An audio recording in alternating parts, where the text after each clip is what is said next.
Bien, lo que vamos a ver, gente, son las reglas de derivar, ¿sí? O las reglas que se llaman también reglas de derivada, que están en una tabla. Yo esa tablita les puse ahí en el trabajo práctico, en la clase 8, que les voy a colgar en el aula. Lo que vamos a ver primero es cómo se deriva una función constante, una función de esta forma. F de x igual a k. Con k que pertenece a un número real, al conjunto de los números reales. O sea que k es un número cualquiera, ¿sí? Entonces, esa derivada, la derivada de una función constante siempre se expresa así: f de x, f' de x igual a 0. Siempre va a ser 0. Entonces, vamos con un ejemplo acá.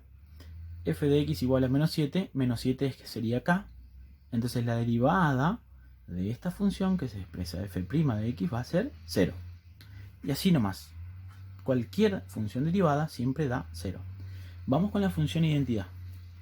La función identidad es la función f de x igual a x, o x a la 1 si ustedes prefieren, pero se acostumbra a poner solamente x. La derivada de esa función da 1, siempre. O sea, f' de x, 1. Vamos con un ejemplo para aplicar esto que está acá a la derivada de una función. Fíjense que tenemos un ejemplo acá, f de x igual a menos 6x. Esta es una función lineal que tiene pendiente negativa y que va a pasar por el origen de coordenadas. Bueno, esto podría ser expresado como menos 6 por x.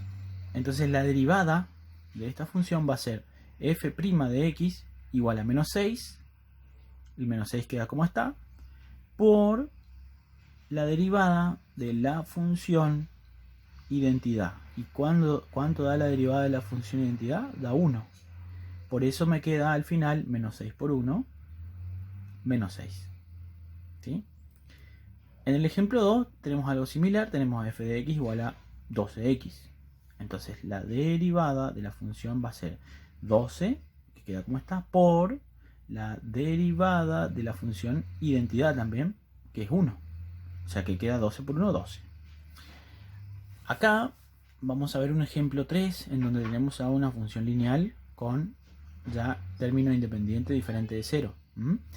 Entonces fíjense que tengo menos 3 por x más 4. Entonces, lo que hacemos es separar esta función en términos. Ven que acá tengo un término y acá tengo otro término. Y la derivo término por término. Término por término voy derivando. Bueno, f' de x va a ser menos 3 por 1. ¿Por qué por 1? Y porque derivamos la función identidad que está acá, que es x. 3 por 1, menos 3 por 1 es menos 3. Más la derivada de una función constante. ¿Y cuánto es la derivada de una función constante? La tenemos acá. 0.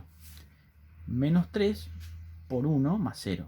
En definitiva, la función derivada de esto va a quedar menos 3. Porque menos 3 por 1 es menos 3, más 0, menos 3. Y eso es todo.